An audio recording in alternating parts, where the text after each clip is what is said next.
Welcome to my channel ಉತ್ತರ Karnataka recipe ನೋಡಕತ್ತಂತ ಎಲ್ಲ ನನ್ನ ಅಕ್ಕ ತಂಗಿಯರಿಗೂ ನಿಮ್ಮ ಮನೆ ಮಗಳಾದ ಲಕ್ಷ್ಮಿ ಆರ್ ಮಾಡುವ ನಮಸ್ಕಾರಗಳು ಫ್ರೆಂಡ್ಸ್.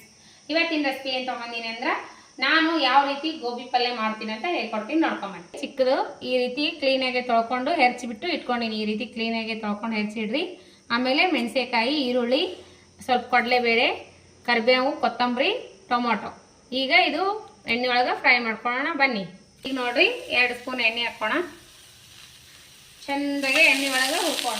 ಫಸ್ಟ್ ಹುರ್ಕೊಂಡ್ರೆ ಇದು ಗೋಬಿ ಒಳಗಿರುವಂಥ ಸ್ಮೆಲ್ ಹೋಗ್ತೈತಿ, ಮಸ್ನಾಗೆ ಮೆತ್ತಗಾಗ್ತೈತಿ.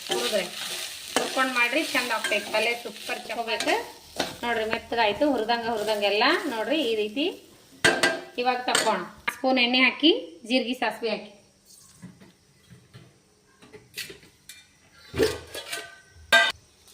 ಜೀರಿಗೆ ಸಾಸಿವೆ,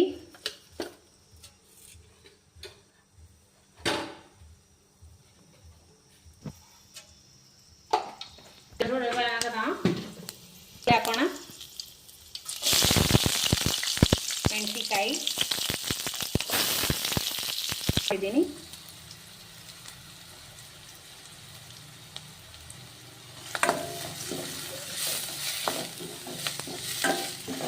ಎರಡು ಕಡಲೆಬೇಳೆ ಹಾಕೋಣ, ಮಧ್ಯದಾಗ ಸಿಗ್ತಾವು.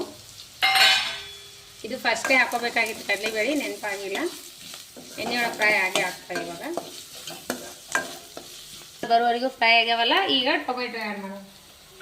ಟೊಮೆಟೊ ಹಾಕಿದ್ರೆ ಟೇಸ್ಟು ಆಗ್ತೈತಿ, ಆಮೇಲೆ ಮೆತ್ತಗೂ ಆಗ್ತೈತಿ. ಗೋಬಿ ಟೇಸ್ಟ್ ಬೇರೆ ಬರ್ತದೆ ನೋಡ್ರಿ. ಗೋಬಿ ಹಾಕೋಣ.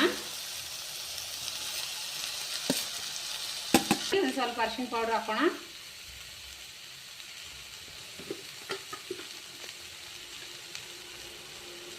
ಅಚ್ಕಾರದ ಪೌಡ್ರು ಮತ್ತೆ ಸ್ವಲ್ಪ ಮಸಾಲ, ಗರಂ ಮಸಾಲ, ಸ್ವಲ್ಪ ಗರಂ ಮಸಾಲೆ, ಆಮೇಲೆ ರುಚಿಗೆ ತಕ್ಕಷ್ಟು ಉಪ್ಪು. ಇಷ್ಟು ಉಪ್ಪು ಹಾಕಿದ್ರೆ ಕರೆಕ್ಟ್ ಆಗ್ತೈತಿ. ಮಿಕ್ಸ್ ಮಾಡೋಣ. ಅರಿಶಿನ ಪುಡಿ ಇವಾಗ ನೋಡ್ರಿ ಈ ಥರ ಮಿಕ್ಸ್ ಕೊಟ್ಟಿವಲ್ಲ ಮಸ್ತ್ನಾಗೆ. ಈಗೇನು ಮಾಡ್ಕಂದ್ರೆ ಸ್ಲೋ ಇಟ್ಟು ಸ್ವಲ್ಪ ಹೊತ್ತು ಮೇಲೆ ಮಾಡಿ ಮುಚ್ಚಿಬಿಡ್ರಿ. ಪಟ್ಟ ನೀರು ಹಚ್ಚಬಾರ್ದ್ರಿ. ಇದಕ್ಕೆ ನೀರು ಹಚ್ಚಲಾರ ಇಟ್ರೆ ಮಸ್ತ್ ಆಗ್ತೈತಿ ಪಲ್ಯ. ರಸ ಆ್ಯಡ್ ಮಾಡ್ಕೋಣ. ಅಂದರೆ ಟೊಮೆಟೊ ಹುಳಿ ಇರಲಿಲ್ಲ ಅಂದರೆ ಸ್ವಲ್ಪ ಲಿಂಬೆ ರಸ ಹಾಕೋರಿ, ಇಲ್ಲ ಟೊಮೆಟೊ ಹುಳಿ ಇದ್ರೆ ಬಿಟ್ಟರು ನಡಿತೈತಿ. ಈಗ ನೋಡ್ರಿ ಸ್ವಲ್ಪ ನಾವು ಶೇಂಗಾ ಪುಡಿ ಹಾಕೋಣ. ಸ್ವಲ್ಪ ಶೇಂಗಾ ಪುಡಿ ಹಾಕಿದ್ರೆ ಟೇಸ್ಟೇ ಬೇರೆ ರೀ. 3 ಸ್ಪೂನು ಶೇಂಗಾ ಪುಡಿ ಹಾಕೋಣ. ಶೇಂಗಾ ಪುಡಿ ಹಾಕಿದ್ರೆ ಬಾಯಲ್ಲಿ ಟೇಸ್ಟ್ ಕೊಡ್ತೈತಿ. ಕೊಬ್ಬರಿ ಪುಡಿನ ಹಾಕೋಬಹುದು. ನಾವೇನು ಕೊಬ್ಬರಿ ಪುಡಿ ಹಾಕಿಲ್ಲ. ಒಣ ಕೊಬ್ಬರಿ ಇದ್ರೆ ಹಾಕಿ ಟೇಸ್ಟ್ ಆಗ್ತೈತಿ. ಈಗ ನೋಡ್ರಿ ಫೈನಲ್ ಆಗಿ ರೆಡಿ ಆಯಿತು ಮಸ್ತ್ನಾಗೆ ಗೋಬಿ ಪಲ್ಯ. ಈಗ ಲಾಸ್ಟಿಗೆ ಕೊತ್ತಂಬರಿ ಆ್ಯಡ್ ಮಾಡೋಣ. ನೋಡಿ ಎಷ್ಟು ಮೆತ್ತಗಾಯಿತು.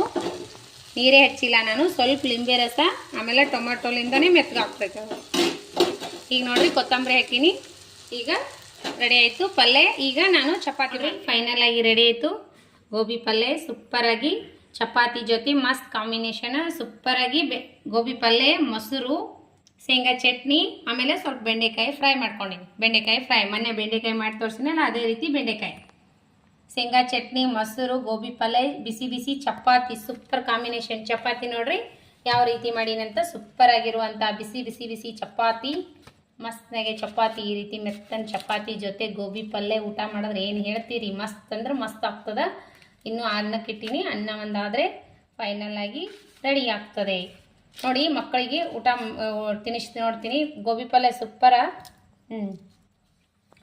ಚಪಾತಿ ಜೊತೆ ಅಂತ ಇನ್ನೂ ಸೂಪರ್ ಆಗತ್ತೆ ರೀ. ತಗೊಂಬಗ ಈ ರೀತಿ ಗೋಬಿ ಪಲ್ಯ ಮಾಡ್ಕೊಂಡು ಊಟ ಮಾಡ್ರಿ. ನೋಡ್ರಿ ಲೈಕ್ ಆಗ್ಯದ. ಸೂಪರ್ ಬಂದ ನೋಡ್ರಿ. ಈ ರೀತಿ ಗೋಬಿ ಪಲ್ಯ ಮಾಡ್ಕೊರಿ ಚಪಾತಿ ಜೊತೆ, ಆಮೇಲೆ ಪೂರಿ ಜೊತೆ, ಆಮೇಲೆ ದೋಸೆ ಜೊತೆನೂ ಸೂಪರ್ ಕಾಂಬಿನೇಷನ್ ನೋಡ್ರಿ. ಸೂಪರ್ ಅಂದ್ರೆ ಸೂಪರ್ ಆಗ್ತದೆ. ಈ ರೀತಿ ಎಣ್ಣೆಯಲ್ಲೇ ಫ್ರೈ ಮಾಡ್ಕೊಳ್ರಿ. ಉಳಿದ್ರೂ ಕೆಡಂಗಿಲ್ಲ. ಈ ಪಲ್ಯ ಎಣ್ಣೆಯಲ್ಲಿ ಫ್ರೈ ಆಗಿರ್ತದಲ್ಲ, ಸೂಪರ್ ಆಗಿ ಬಂದಿರ್ತದೆ. ಕಡಲೆಬೇಳೆ ಮಧ್ಯದಾಗ ಸಿಗ್ತಾವಂತ ಟೇಸ್ಟ್ ಬರ್ತದ. ಸೂಪರ್ ಬಂದದ್ರಿ ಪಲ್ಯ ಮಾತ್ರ ಅಗ್ದಿ ಸೂಪರ್ ಆಗ್ತದೆ. ನನ್ಗೆ ಒಬ್ರು ನನ್ನ ಫ್ರೆಂಡ್ಸು ಗೋಬಿ ಪಲ್ಯ ಸೂಪರ್ ಆಗ್ತೈತಿ, ನೀ ಯಾಕೆ ಗೋಬಿ ಪಲ್ಯ ಶೇರ್ ಮಾಡಿಲ್ಲ ರೆಸಿಪಿ ಒಳಗೆ ಅಂದರಿ. ಹಾಗಾಗಿ ನಾನು ಶೇರ್ ಮಾಡೀನಿ. ನಾ ಮಾಡುವಂಥ ಗೋಬಿ ಪಲ್ಯ ಅವ್ರಿಗೆ ಭಾಳ ಇಷ್ಟ ಆಗ್ತೈತಿ. ಅದಕ್ಕಾಗಿ ನಾನು ಶೇರ್ ಮಾಡೀನಿ. ಯಾರೆಲ್ಲ ಇನ್ನೂ ಗೋಬಿ ಪಲ್ಯ ಶೇರ್ ಮಾಡಿ ನೋಡಿರಲಿಲ್ಲ ಅಂದ್ರೆ ನೀವು ಯಾವ ರೀತಿ ಮಾಡ್ತೀರಿ ಈ ರೀತಿ ಒಂದ್ಸರಿ ಮಾಡ್ಕೊಂಡು ಊಟ ಮಾಡಿರಿ. ಚಪಾತಿ ಜೊತೆನೇ ಸೂಪರ್ ಅಂದ್ರೆ ಚಪಾತಿ, ಪೂರಿ, ದೋಸೆ ಜೊತೆ ಸೂಪರ್ ಆಗ್ತೈತಿ. ರೊಟ್ಟಿ ಜೊತೆ ಅಷ್ಟು ಟೇಸ್ಟ್ ಅನಿಸಲ್ಲ. ಚಪಾತಿ ಜೊತೆ ಇದು ಪೂರಿ ಆಮೇಲೆ ದೋಸೆ ಜೊತೆ ಸೂಪರ್ ಆಗ್ತೈತಿ. ನೀವು ಮಾಡ್ಕೊಂಡು ಊಟ ಮಾಡ್ರಿ. ನಿಮಗೇನರ ಇಷ್ಟ ಆಗಿತ್ತಂದ್ರೆ ರೆಸಿಪಿ ಮಾತ್ರ ನಿಮ್ಮ ಫ್ರೆಂಡ್ಸ್ ಫ್ಯಾಮಿಲಿಗೆಲ್ಲ ಶೇರ್ ಮಾಡಿರಿ. ಸಿಂಪಲ್ ಆಗಿರುವಂಥ ಪಲ್ಯನ ಹೇಳಿಕೊಡ್ತೀನಿ. ನೀವು ಯಾವ ರೀತಿ ಮಾಡ್ತೀರಿ ಅಂತ ಕಮೆಂಟ್ ಬಾಕ್ಸ್ನಲ್ಲಿ ತಿಳಿಸ್ರಿ. ನೀವು ಚಪಾತಿ ಜೊತೆ ಇಷ್ಟ ಆಗ್ತೈತೋ, ರೊಟ್ಟಿ ಜೊತೆ ಇಷ್ಟ ಆಗ್ತೈತೋ ಹೇಳ್ರಿ ನನಗೆ.